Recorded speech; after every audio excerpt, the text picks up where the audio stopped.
Welcome to the Alumni Podcast. We have a very special guest today. But before we get into that, I just want to say thank you for the support on the Instagram page and, all these messages. People wanting to come on. Me and Tyler really appreciate it. We got Raquel from Paris, or Paris. This is the last country she's been. And I got my man, T. Smith. What's up, T? Doing all right, brother. Doing all right. All right. Off of that Instagram page, we found Raquel after a long time no see, and I want to take you back, Raquel. I want to bring you all the way back. T, should I do it? Do the Wayback Machine. All right. Way back in June of 2010, you graduated high school. Dr. Hugo Pedroza was the principal. You were in some house. Do you remember what house you were in high school, Raquel? I was in H house. She was in the H house. Let's go. Way back then. All right. Just trying to refresh some memories here. Dr. Pedroza sang us a song on stage. The Lakers were playing in the playoffs. And no one was paying attention to us. They were all watching the game. Your last name starts with an S, so you have to wait a long time. Damn. For all these names to be called, you're nervous, you're sweaty, you're about to graduate from high school. It's about to be a whole new world. You don't know what awaits you. And, you shake Dr. Pedroza's hand. Finally, you've been waiting for that day for a long time, Raquel. And you get that piece of paper. It's not your degree. You'll get that later. And right after you walk out, after that ceremony is done, the whole premise of this whole podcast is what you've been doing from that point all the way up until how you got into this seat in front of us right now. So the floor is yours, Raquel. What's up? I really like that intro. You got to keep that in every time. Wow, you got a good vote right there, Jim. Yeah, you know what? It's painful for T, but it is what it is, Yeah. I just hear it all the time. So like every word, I can recite that word for word. next episode. We'll have T do it next time, yeah. But yeah, I mean, that Lakers part is like one of my favorite memories from graduation because I just remember someone with the chalkboard like putting up the scores and then like immediately going up to dinner, like racing against the clock to get the last few minutes, and we sat in the back so we could hear the game playing on the radio in the kitchen because like we didn't have iPhones back then. I love it. Sign of the times. So, but 13 years later. I mean, I know. Yeah, it's pretty crazy. I've been doing a lot of reflecting right now because I mentioned to you right before, I am finishing up grad school right now at UCLA. And so it's like the end of this 7-year era that now I'm just kind of reflecting on everything. And like, so I don't know where to start. I mean, I guess I went to Mount Holyoke College, which is like, people probably don't know where that is. Where is that? It's a small women's liberal arts college in middle of nowhere, Western Massachusetts. Cool. It's in a town called South Hadley, but I called it How Sadly because it was just like the littlest town. Like you had to take a 30-minute bus ride to the next town. There's 2 restaurants across the street from the school. Like it was coming from LA, it was just such a culture shock going up there. Yeah. So yeah, I mean, I experienced winter for the first time. I was like a very naive SoCal girl in the winter there. I thought I would be okay with like my high top Converse, but like that first January being back, like we had the worst storm that Massachusetts had seen in 30 years, and it was the first snow day that the school had since like the 80s. And so I like called my mom and I was like, "Mom, I need boots. I don't know what I'm doing." Is it called like a snow apocalypse or what was it? Snowmageddon? Yeah, so that was Yeah, that was the year after, actually, because it snowed before Halloween. And so actually I got like stuck in a different town because like all the snow was blowing up transformers on the streets, and I had to like seek shelter at like a different college. Like, so like little naive LA Raquel had no idea what she was doing over there. Have you ever been in the snow before that? I mean, I had spent Christmas in Michigan but that was like a week, and Yeah, you're like, from LA. Like yeah, so it was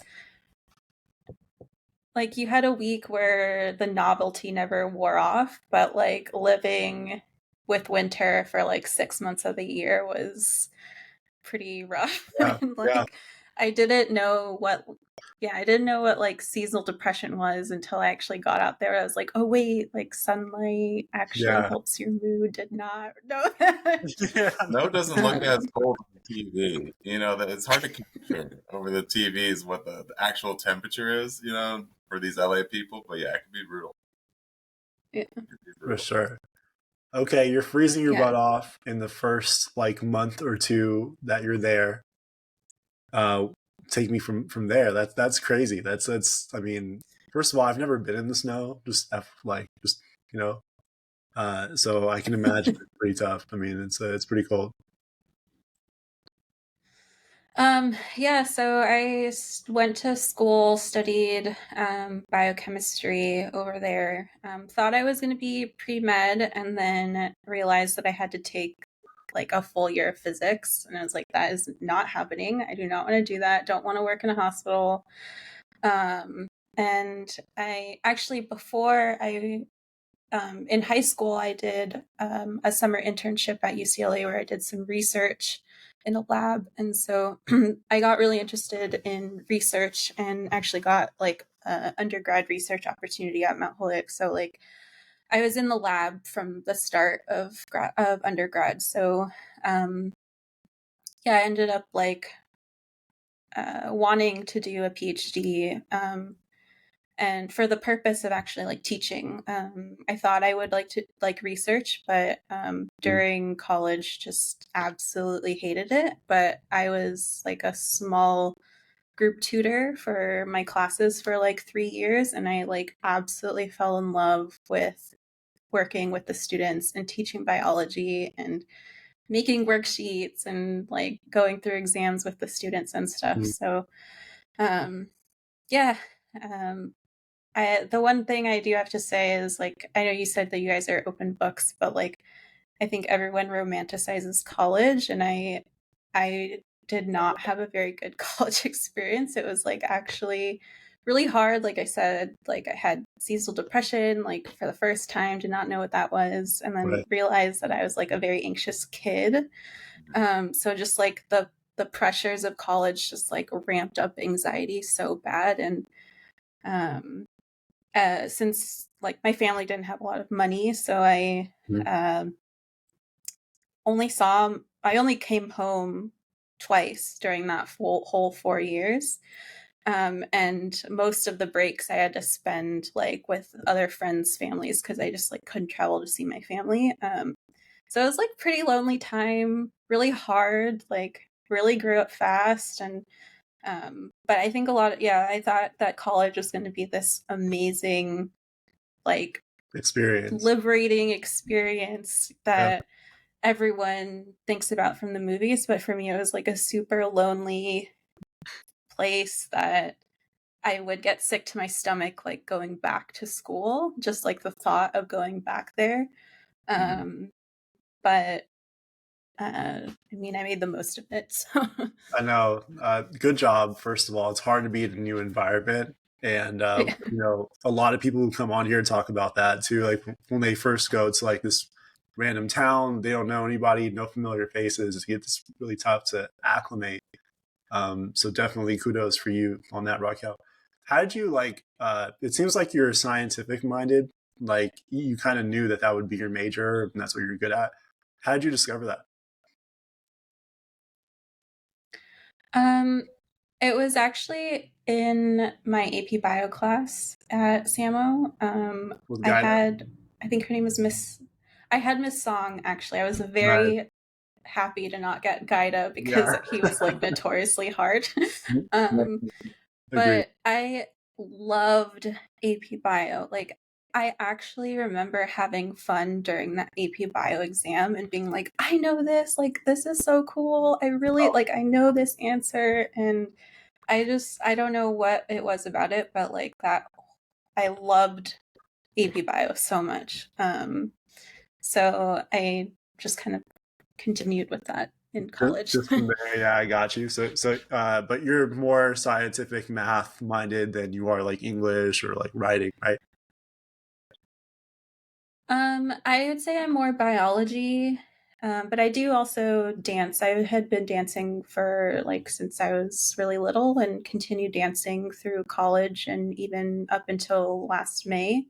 So That's I awesome. have a little bit arts. I was in orchestra and color guard at SAMO. So Wow. I have the biology and like the arts in me. That's a dope mix, for sure. Okay. Let's talk a little bit about like depression in college. I felt it. I felt lonely at times. And I stayed local too, but I just, I was constantly working and just, I really didn't have a lot of time to socialize. So that was like my issue. What was it for you? Because I'm sure the youngsters watching this will be like, hey, I don't know what I'm going to deal with in college. College is a lot of fun. But, for some people, some situations, it's not always like that. Yeah, I think it was a mix of um, being away from my family. I was 3,000 miles away, and I went out there knowing literally nobody. Um, I I think it was also the fact that so I'm like first gen.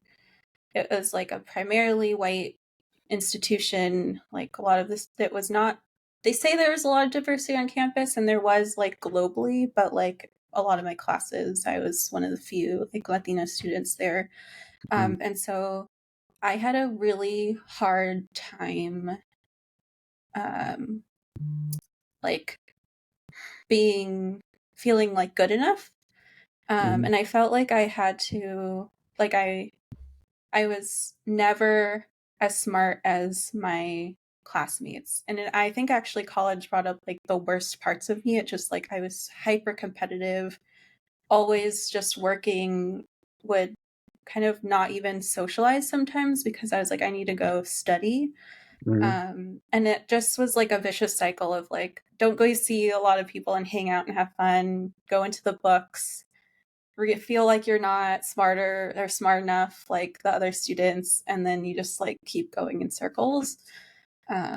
So I had a lot of trouble asking for help in college. So For sure.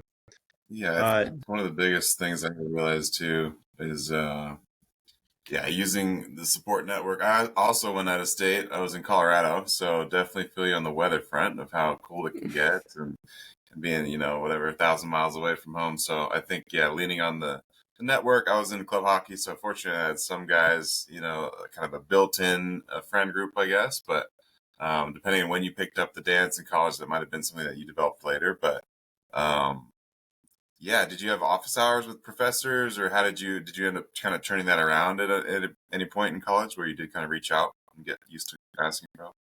yeah, I think in my junior year I went to see a therapist for the first time, and that kind of helped. Now I've been in like basically in therapy the last like 3 years pretty intensively, and um I did start dancing. I like there was a color guard like 30 minutes away from me that I would go take the bus to do. So I got to go off campus to kind of get out of that like really hype competitive environment. Mm-hmm. Um, but um, I'm sorry, what you said that. What did I do to get out of it? Yeah, figuring out how you got maybe better at asking for help, or what Yeah, sparked that. I don't think I got good at asking for help until I got to grad school. And that's actually like a big thing that I'm interested in, like understanding as I'm going to be a adjunct professor coming up next semester. So like Congrats. I am like super hyper aware of students and like that unconscious like thing of like, I don't need to ask for help. I'm too scared to do it. And it could be because of like a lot of like my parents were immigrants. I had to figure out everything on my own. Like I couldn't really ask my parents for help. So I figured everything out on my own, and I thought that's just what you did, you know? Like you don't like office hours where I didn't know they want you to go to office hours. Like it doesn't mean that you're stupid. So dang, Raquel, that hit home. yeah. Same story, immigrant family, never knew when to ask for help in my life, even like in law school. Like you said, they want you to go to office hours. Like I'm not sure that I ever did, because I was like, oh, I'm just gonna soldier on. Like it's tough. It really is, and learning that lesson, especially as when you're first gen here, is not easy, but it's something that you pass on to your kids, right? One day. Yeah, Yeah. for sure. All right. So you're in college. Was there ever a point where you actually like, did you make some good, like at least a couple of good friends? I have like 2 or 3 good friends from undergrad. It's not like this whole network like some people have. Like they probably have like 20, 30 people that they just like super cool with. But I got like 2, so that's solid for me. What about you? Do you still talk to a few people from college? Yeah, I'm actually, now that I'm getting out of the hole of grad school, I'm getting better at reaching out to friends. But there's like a handful of people that actually talked to an undergrad friend yesterday. And it's really cool to see everyone in their new stages of life. I'm still friends with some of my friends from SAMO. Like, I was texting my friend Nikki earlier today about Dancing with the Stars. Like, Cool. Tell her to come on. Yeah. I mean, I had like, there is a solid group of friends that like they're like my people forever. And even though all of them are across the country, like they're forever, we're always cheering each other on. So at least there was that in college. Solid. Okay. So you graduate college, another huge milestone in your life. What do you do from there? So after that, I wanted to take a break from school for a little bit. So I moved to New York City, back to civilization. I got a job as a research technician in a lab. Worked for a year. 2 years. That's also, I lived a dream of mine, which was to march a world-class color guard. Or winter guard. So we actually went to like world championships. We came in 4th. It was like something that I had wanted to do all of high school. And so I went out to to New Jersey, and I did that.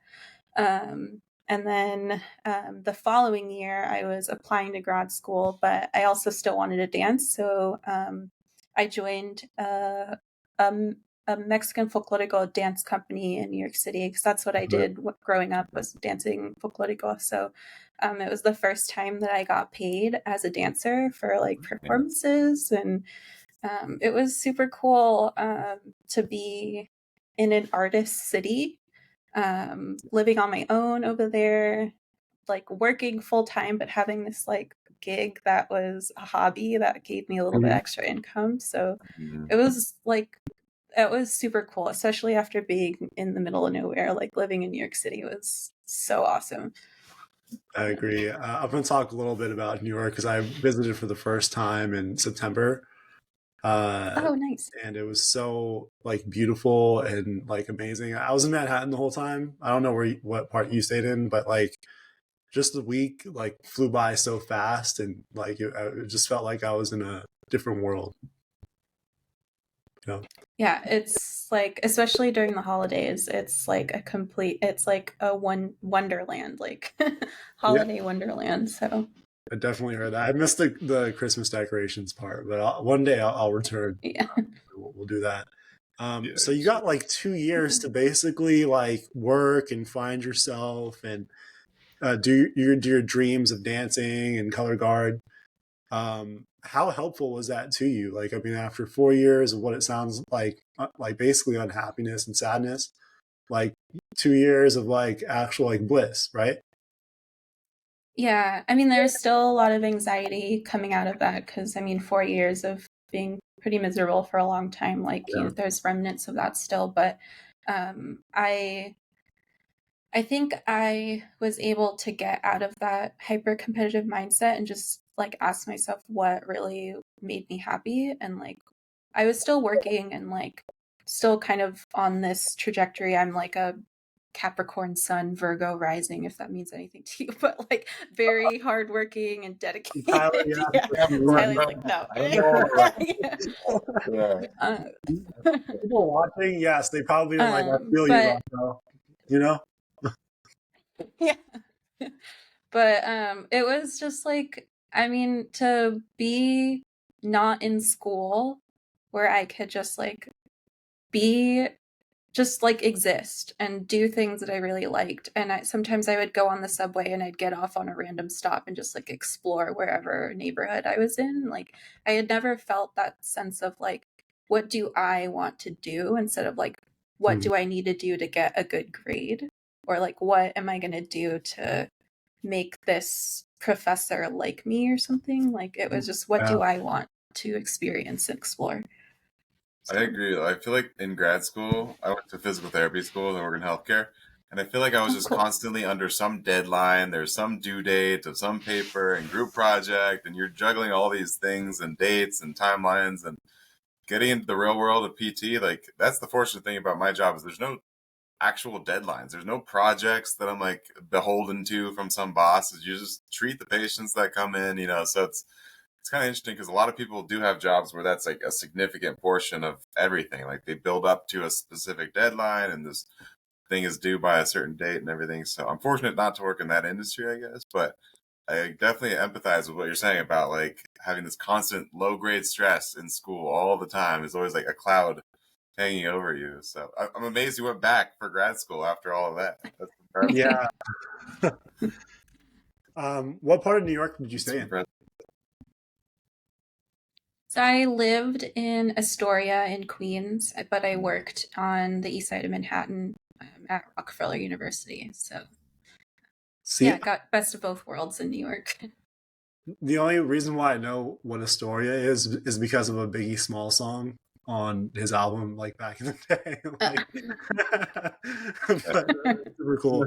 I, but I am familiar with that place. Okay, so 2 years of working, color guard, dancing.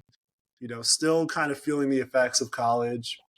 What what kind of drove you back? It sounds like you came back to LA, obviously, for graduate school at UCLA. Yeah. But is there an in between, or did you go directly? Like, what made you ready to come back? I I kind of gave myself like a 2-year window. Like, yeah, I just kind of I knew that I just wanted, end goal was at that time was to be a small liberal arts biology professor, maybe doing some sort of research. And to do that, you need a PhD. So, yeah, I applied to UCLA and other schools, but I wanted to be home with family. So my boyfriend and I moved out here. We did a cross country road trip, came back to LA, and yeah, started at UCLA. I'm just finishing up my PhD in molecular biology there.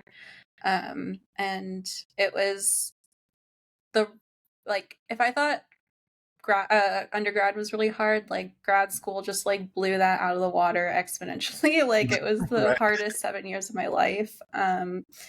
So I'm pretty glad. So 7 So years. thesis is written, everything. How far are you in grad school? Everything's done, or where are you now? So I defended my PhD at the end of October, and now I'm just like doing final edits on my dissertation and hoping to submit it in the next week or so. Wow, congratulations. That's amazing. Here's a good question I always ask PhDs. If you had to sum up your thesis in 10 words or less, how would you do it? How do cells in the muscle talk to each other and progress Duchenne muscular dystrophy? Wow. Damn. Duchenne, okay. We learned about that in PT school too. Very interesting. Yeah. All right, give the answer. And all the stuff. Give the answer in less than 10 words. Wow, good job. I don't have to say anything else. Exactly. Yeah, that's perfect. Dang, T answered that. Let's go. Why that of all things? Yeah. Why that Duchenne's muscular dystrophy of all things in molecular biology? Do you have a family member? That is the biggest reason why grad school is really hard. I initially I joined a lab. So like your first year, you do rotations in different labs. I joined a lab that was a vascular biology lab. Was there from 2017 to 2019. I was about to enter my fourth year of grad school, and my PhD advisor said she was moving her lab from UCLA to Northwestern in Chicago.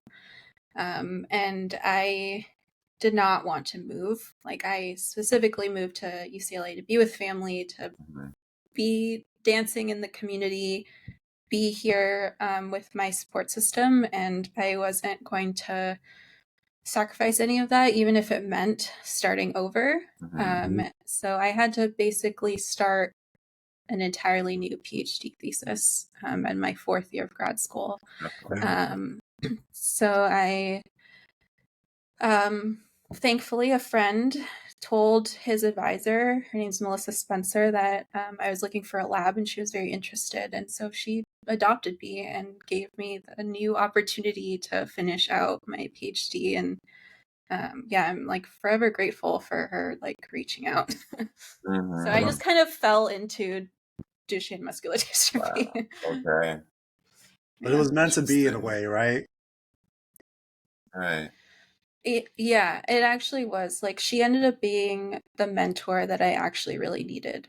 She also was very open about her mental health struggles, and she also used to dance when she was younger. Like, she did ballet, and so we had a lot of things to connect us, and she ended up being the kind of support system that I needed to finish. So very solid. Yeah.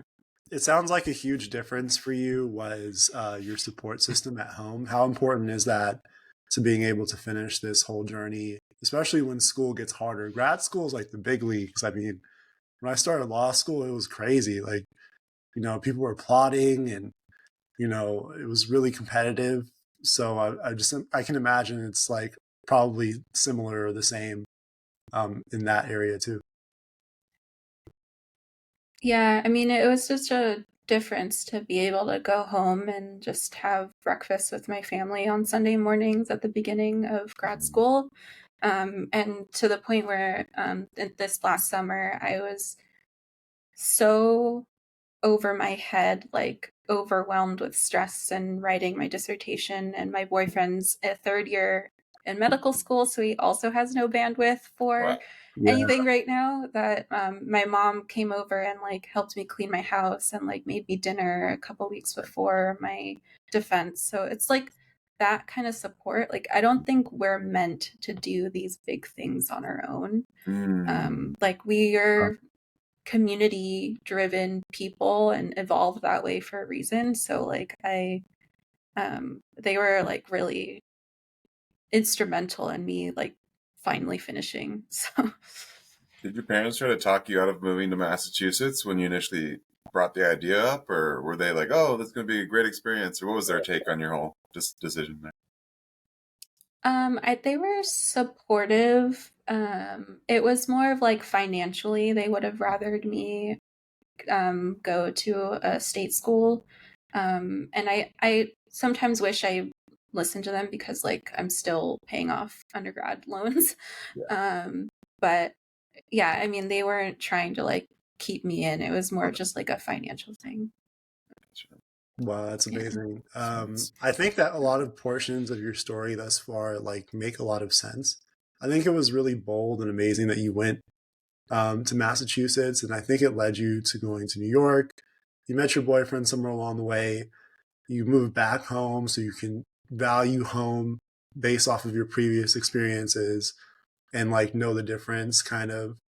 And it looks like everything is now in 2023 at the end of it coming together, like finally like reaching a point where it's just it all like comes to it. And I think that me and Tyler also have that type of story too. So it just isn't it funny how things start to make sense, or do you have a different perspective? Me? Yeah. Yeah, I think that, yeah, I think it was that switch of like finally asking myself what I valued and what was important to me instead of what others or kind of like what is prestigious. Kind of like after breaking out of that, I could make decisions that like finally could fulfill me.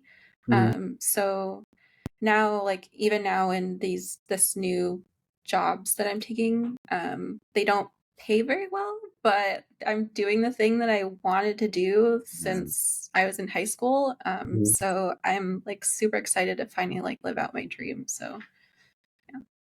I love that. Yeah, I think the perspective you'll have is going to make such a big impact in terms of what you were saying with this kind of, you know, job training and all that kind of stuff. You can kind of reach out to those kids that are kind of realizing, or maybe in the back of the class, a little bit, shy or not as extroverted, and you kind of see that early, and hopefully, as an adjunct professor, kind of like get them a little bit more, like you said, the support network that they need, whether that's making sure they go to office hours or they're involved in clubs outside of just the academics, so they have some personality and identity that's not just rooted in getting an A or a B or a C, right? So I think being able to tie yourself to multiple different things in college, I think there's a lot, fortunately, on campuses that are free resources, right? So I think taking advantage of all that is huge. So as much as the suck that you had to go through to get to where you are now, I think it's going to benefit more future students, if that makes any sense. So I'm really excited for that kind of next step in your journey as well,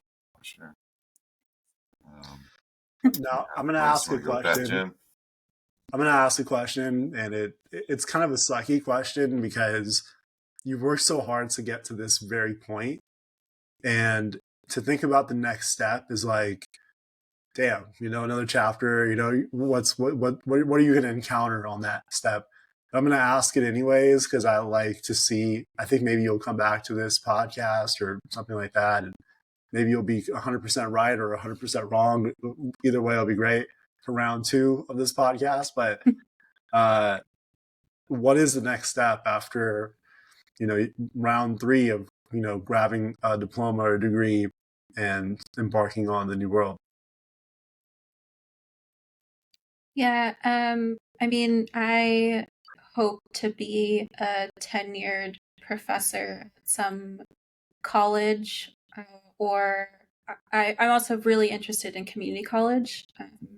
So, yeah, I want to be in a teaching centered position, just kind of helping students that need help and telling them that like as long as you're working hard and doing your best, that's what's important, and just like keep what's valuable to you like at your heart and at your center. And also like I think my dream would be to go back to dancing. I would like to have a group at some point. Yeah, just keeping like that artsy part of me alive. So yeah, tenured professor at a college somewhere soon. All right, we'll play this one back for when it happens, and we'll do round 2 one day. But so when I always ask this question, and it's because like I'm super curious, and I think you'll know what I mean when I ask it. Uh, when did you learn how to study? Like at what point in your life did you learn how to study in high school, or did you really learn it like in college or in grad school? I think I learned how to study in grad school when I was teaching students. Teaching, yeah. I think before that I was just memorizing, but in grad school I was like actually learning how to ask questions and to figure out the answer to that questions through looking online or whatever. Up until that point, it was just root memorization. So, I'm going to give you an air which I high don't think five because is it's literally the learning. same. It's literally the same answer. So I'm going to give you an air high five just to kind of a podcast high five, just to kind of like do that, because I learned how to do that, how to really study during the bar exam. Like that was how I learned how to like really, dissect information, learn it, and like apply it. And, that's the end of my academic career. So it's like, it's so interesting that you learn how to do it at the end of, Yeah. the journey instead of in the beginning. Like if you knew what you knew in high school, do you think that your route would be easier in undergrad and in grad school? I think it would have been less tumultuous, definitely. Absolutely. I think I think it would be less tumultuous. If you could Solid. add any singular class to a high school curriculum, what do you think should be added, or what do you think should be maybe removed from something that you learned at Samo High, or that's something kids take in general? I'm always curious. I would want to see like not like home economics, but like kind of just like lifestyle things like financial planning and even like gardening and some like I've started gardening in the last couple of years, just things to like make you self-sufficient rather than just like root memorization of like different things. I think like if you can help someone succeed, like what a high yield savings account is while they're going off to college, like that's gonna compound and be like really beneficial as you grow. So can you imagine that should be in middle school if you started compounding? yeah. Put it on the way when you were I learned about high yield savings account and during the pandemic. Like if I knew that 10 years before, it would be so much better. That's really interesting. I really wish there was better financial, education for sure in high school. But I do like the idea of a gardening, or I mean, having to take care of something, a dynamic thing that could, live or die based on how well you nurture it. I think is a really good life lesson to have as well. So that's really interesting. Like that's a good answer. Yeah. What would you have wanted to put in high school, Jim? I know you talked about like auto mechanic stuff, right? Is that something you still would have? Practical skills all the way. Any kind of utility. I feel like some people trade programs are underrated. Like me and Tyler talked about the economics of like someone who wanted to become a plumber after high school. It's not a glamorous job at all. But by the time you reached our age, you have more than like 10 years of experience. You probably are not in any kind of financial jeopardy or trouble. And you probably have enough to make some moves, whether with 10, 13 years of experience, you probably could start your own company or whatever it is. And God knows that there's never a shortage of that. I mean, there's enough service to go around. So I just think all the technical skills are super underrated. And I think that if it was maybe taught in high school or, right afterwards, I don't think it's a bad route. Back then, if you asked me in 2010, I would be like, hell no. But, knowing what I know now, I don't actually think it's a bad idea. But Raquel, we do some segments on this podcast. Just to try to like bring you back to your essence, because there was a young Raquel. Maybe she was shy at Samo. Maybe she was doing a bunch of stuff though, extracurriculars. We always say what we remember. I'm not sure if you had any classes with T or anything, but I do remember you. I just remember you were super quiet, like and shy. Yeah. But in saying that, like it feels like you've definitely developed since high school, right? So if you can go back and talk to yourself back then, what would you say? I would say this would be weird, but like don't care about if people are gossiping, just like go tell the person that you like them.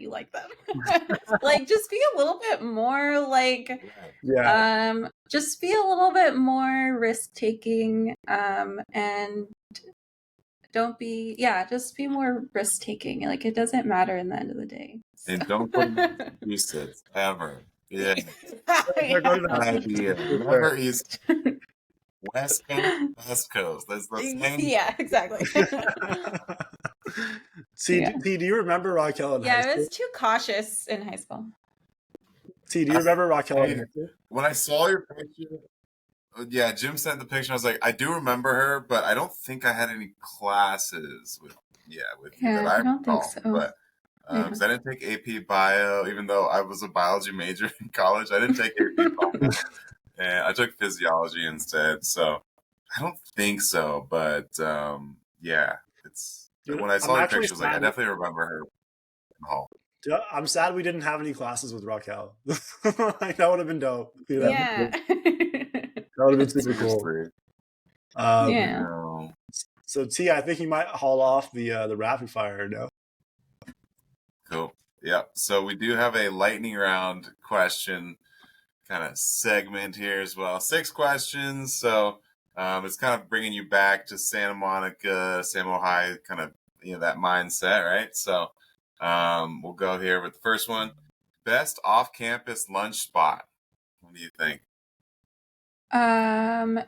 Was it Taqueria Chihuahua? Yeah, I love it. I love that answer. From Pollo Loco? Let's go. I thought everybody there's like no like other answer. Like I don't know. Yeah, that's a good one. Yeah, they had El Pollo Loco. All those restaurants around the campus are all gone. It's all gone. Yeah. Okay. Question 2: hardest class you took in high school? Mr. Kim's World History. Oh, wow! It was really fun, fun, but very hard and challenging. Okay, was it AP? Yeah. I forget. No, it wasn't. It was no. World history's a lot, though. Yeah, it's a lot. It's such a ridiculous class. World history. Like, wait, what? actually, no. I changed my answer. Yeah. Okla's AP Calculus. Don't. Yeah, no, that was worse. Okay, that would be real. That would be real. I got to honors pre-calc, and then I was like, I'm not this smart, guys. I wasn't either. I half the semester. I almost got a C+. It freaked me out. I was like, no, I'm dropping to the A, guys. I'm out. Question 3: how much would someone have to pay you in order for you to wake up tomorrow and redo all of high school? How much would someone have to pay you? 0. I loved high school so much. Oh my gosh. I would literally do it over again today. I loved it. Yeah. That's incredible. Okay. I would need at least $500,000 to go back and all of high school. Jim was cool. I like Jim, but $500,000 at least. Yeah. Easy, bro. Question 4: most underrated Santa Monica activity, just in the city or some place that you like in Santa Monica. I don't know. It's changed so much. That's true. Yep. I don't know. I would take the bike path to work from Marina Del Rey to Santa Monica. So just taking that bike path, I guess. The neon green bike paths. Yeah.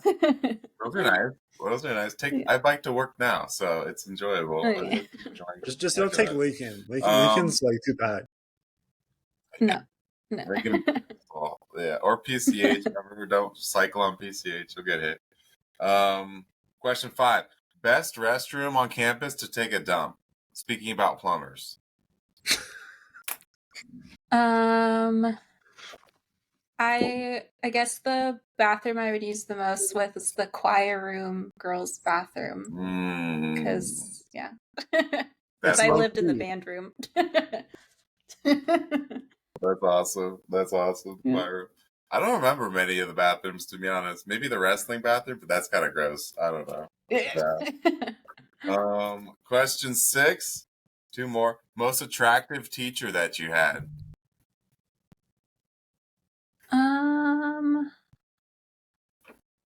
That I had? Or that I don't know that I had. Or that you can recall. The other AP calculus teacher. Mr. It started with an R, I think. I don't remember, but he was like, had blue eyes and was a little older. You went for the math guy. Ruprecht. Mr. Ruprecht. I do remember. I never had him. Yeah. Interesting. Okay, very cool. Last question. Most overrated song from the high school era. Any songs on repeat that you hated at the time?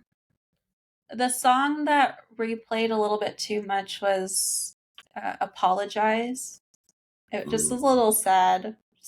But I still listen to that song, by the way. Like, no, it's just like a little sad.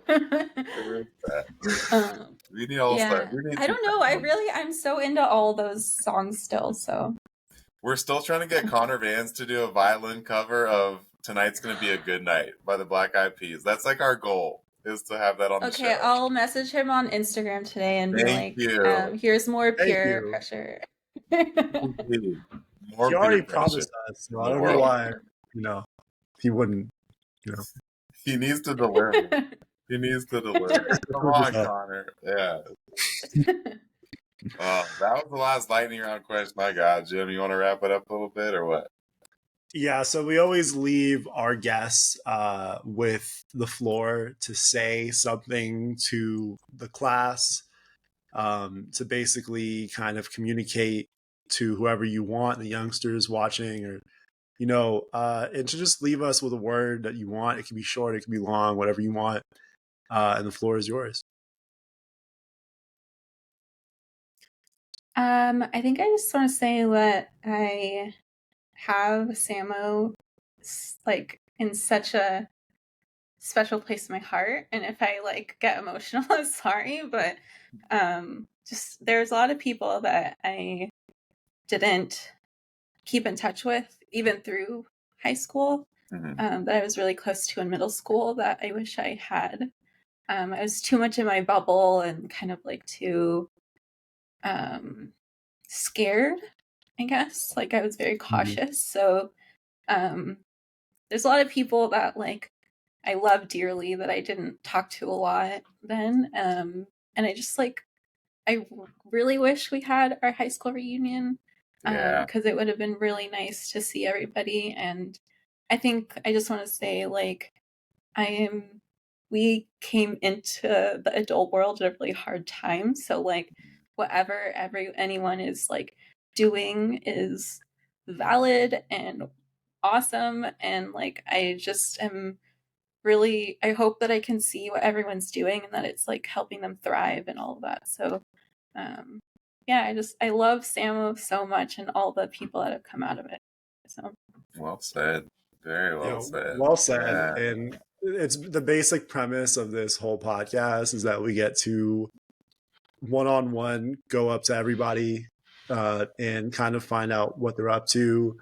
You can always shout out people you want to like hit up or like, get back into friendship with.